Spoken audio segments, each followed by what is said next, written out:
আসসালামু আলাইকুম। এই যে দেখুন, আমি জাস্ট খুব ছোট করে একটা রোগীর বর্ণনা আপনাদেরকে শোনাচ্ছি। যদি আপনার সময় থাকে একটু দেখুন। একজন পুরুষ মানুষ, ওনার বয়স হচ্ছে ৩৩ বছর বয়স। ওনার নাম হচ্ছে মোহাম্মদ ফয়সাল। তো এই ব্যক্তির এমন একটা অসুবিধা উনি আছেন, উনি ওনার পার্সোনাল লাইফে খুবই সমস্যা আছেন। ওনার বিয়ের বয়স হয়েছে মাত্র ৬ থেকে ৭ বছর। প্রথম অবস্থায় একটু মোটামুটি ভালো ছিলেন, কিন্তু ১ বছর না যেতেই ওনার প্রবলেম শুরু হয়। এখন উনি কোনো দিক থেকে স্যাটিসফাইড না, এবং ওনার সেক্সুয়াল সমস্যাটা সব থেকে বেশি এখন প্রকট আকার ধারণ করেছে। উনি এর মধ্যে অনেক চিকিৎসা নিয়েছেন, কিন্তু কোনো ফিডব্যাক পাননি। এখন আমার কাছে এসেছেন উনি চিকিৎসা নিতে।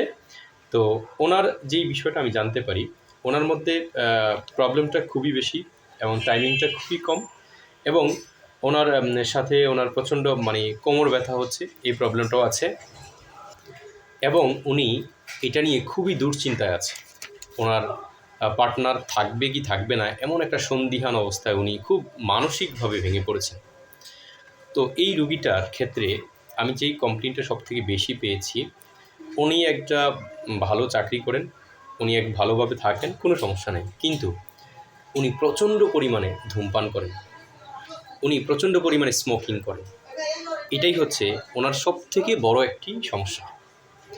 তো আপনারা খুব ভালো করে খেয়াল রাখবেন, যে সকল ব্যক্তি স্মোকিং করে, এই স্মোকিং করার কারণে স্মোকিংয়ের যে ধোঁয়াটা আমাদের ভিতরে যায় বা ফুসফুসে যায়, সেটা রক্তের সাথে মিশে যায়।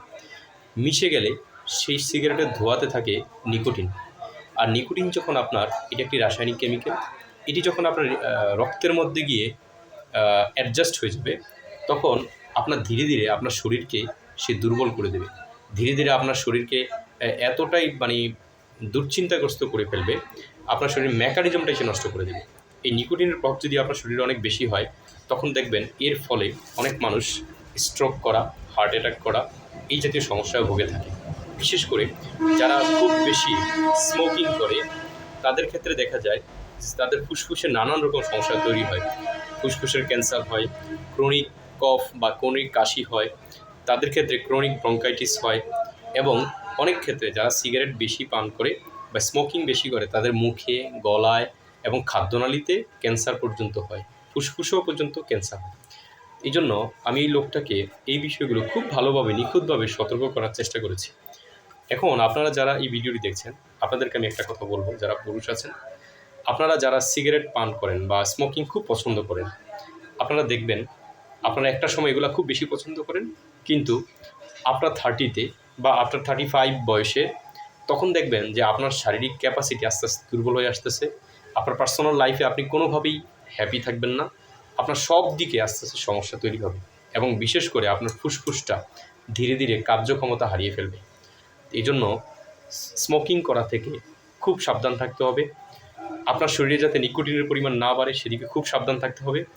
এবং স্মোকিং বেশি করার কারণে পার্সোনাল লাইফে যে সমস্যাগুলো হবে, সেগুলোর জন্য আপনাকে আপনার নিকটস্থ ডাক্তারের পরামর্শ নেবেন। তারপরে হয়তোবা আপনি ঠিক হতে পারেন, অনেক সময় ঠিক না হওয়ার সম্ভাবনাটাই বেশি। ধন্যবাদ সবাইকে। আসসালামু আলাইকুম রহমতুল্লাহ।